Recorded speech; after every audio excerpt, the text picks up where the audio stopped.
नमस्कार दोस्तों, स्वागत है आपका आपके अपने चैनल धार्मिक दर्शन में। हर साल वैशाख मास के शुक्ल पक्ष की तृतीया तिथि को अक्षय तृतीया का पर्व मनाया जाता है।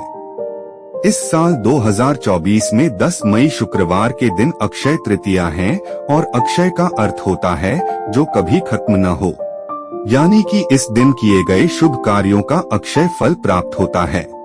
इस दिन किए गए दान का चाहे दान कितना भी छोटा क्यों न हो, उसका भी कई गुना पुण्य प्राप्त होता है जो जन्म जन्मांतर तक मिलता रहता है। इसलिए ऐसा कहा जाता है कि इस दिन मनुष्य जितने भी पुण्य कर्म या दान करता है उसे उसका शुभ फल बहुत अधिक मात्रा में मिलता है, कई गुना मिलता है, और इस शुभ फल का प्रभाव फिर कभी खत्म नहीं होता है। अक्षय तृतीया को लेकर हमारे हिंदू धर्म में कई सारी मान्यताएं प्रचलित है, जिनमें से पहली मान्यता के अनुसार इसी दिन से ही सतयुग, द्वापर युग और त्रेता युग के शुरुआत की गणना होती है।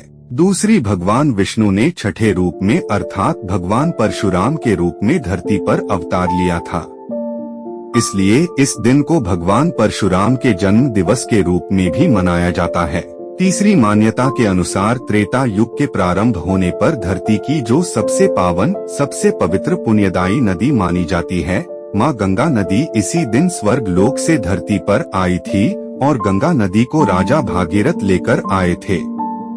इस पवित्र नदी के धरती पर आने से आज के दिन की जो पवित्रता है, शुभता है, वो और अधिक बढ़ जाती है। इसलिए अक्षय तृतीया के दिन पवित्र गंगा नदी में डुबकी लगाने से मनुष्य के सारे पाप ताप नष्ट हो जाते हैं। एक और मान्यता के अनुसार आज के दिन ही महर्षि वेद व्यास, जिन्हें महाभारत लिखना प्रारंभ किया था, और इसी दिन महाभारत के धर्मराज युधिष्ठिर को अक्षय पात्र की प्राप्ति भी हुई थी। इस अक्षय पात्र की विशेषता यह थी कि इसमें कभी भोजन समाप्त ही नहीं होता था और इस पात्र के द्वारा धर्मराज युधिष्ठिर ने अपने राज्य के निर्धन और भूखे लोगों को भोजन देकर उनकी सहायता की थी। आज के दिन जो लोग पूजा पाठ करते हैं उन्हें अक्षय तृतीया के व्रत कथा को जरूर सुनना चाहिए, जिससे उन्हें पुण्य फल मिलता है, और जो इस कथा को दूसरों को सुनाता है उससे भी उन्हें कई गुना अधिक फल मिलता है। साथ ही भगवान विष्णु और माँ लक्ष्मी के आशीर्वाद से उनके घर में सदा बरकत बनी रहती है तथा सदा ही धन का भंडार भरा रहता है। चलिए अब श्रवण करते हैं अक्षय तृतीया के कथा की। अक्षय तृतीया की एक कथा के अनुसार प्राचीन काल में एक धर्मदास नामक वैश्य था।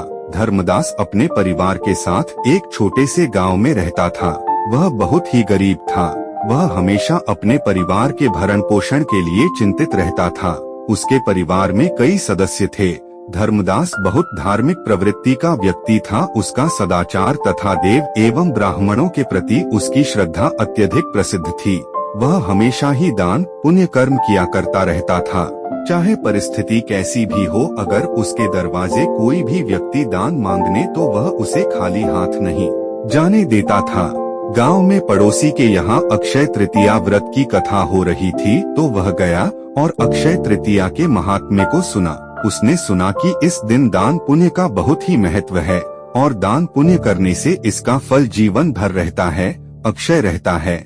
इसके पश्चात उसने अगले वर्ष से अक्षय तृतीया पर्व के आने पर सुबह जल्दी उठकर गंगा में स्नान करके विधि पूर्वक देवी देवताओं की पूजा की। व्रत के दिन सामर्थ्यानुसार जल से भरे घड़े, पंखे, जौ, सत्तू, चावल, नमक, गेहूं, गुड़, घी, दही तथा वस्त्र आदि वस्तुएं भगवान के चरणों में रखकर ब्राह्मणों को अर्पित की। यह सब दान देखकर धर्मदास के परिवार वाले तथा उसकी पत्नी ने उसे रोकने की कोशिश की। उन्होंने कहा कि अगर धर्मदास इतना सब कुछ दान में दे देगा तो उसके परिवार का पालन पोषण कैसे होगा। फिर धर्मदास ने अक्षय तृतीया पर दान पुण्य के महत्व को समझाया। फिर भी धर्मदास अपने दान और पुण्य कर्म से विचलित न होते हुए और उसने ब्राह्मणों को कई प्रकार का दान दिया। उसके जीवन में जब भी अक्षय तृतीया का पावन पर्व आया, प्रत्येक बार धर्मदास ने विधि से इस दिन पूजा एवं दान आदि कर्म किया। अनेक रोगों से ग्रस्त तथा वृद्ध होने के उपरांत भी उसने उपवास करके धर्म कर्म और दान पुण्य किया। यही वैश्य दूसरे अगले जन्म में कुशावती का राजा हुए।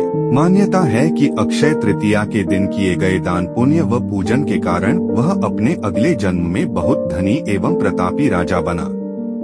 उसके राज्य में प्रजा को कभी भी धन धान्य की कमी नहीं थी।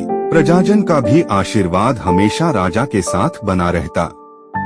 वह इतना धनी और प्रतापी राजा था कि त्रिदेव तक उसके दरबार में अक्षय तृतीया के दिन ब्राह्मण का वेश धारण करके उसके महायज्ञ में शामिल होते थे। अपनी श्रद्धा और भक्ति का उसे कभी घमंड नहीं हुआ। वह प्रतापी राजा महान एवं वैभवशाली होने के बावजूद भी धर्म मार्ग से कभी विचलित नहीं हुआ। माना जाता है कि यही राजा आगे के जन्मों में भारत के प्रसिद्ध सम्राट चंद्रगुप्त के रूप में पैदा हुए थे। जैसे भगवान ने धर्मदास पर अपनी कृपा की, वैसे ही जो भी व्यक्ति इस अक्षय तृतीया की कथा का महत्व सुनता है और विधि विधान से पूजा एवं दान आदि करता है, उसे अक्षय पुण्य एवं यश की प्राप्ति होती है।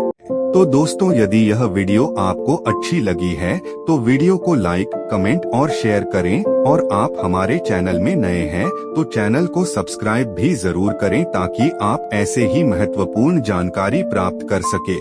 धन्यवाद।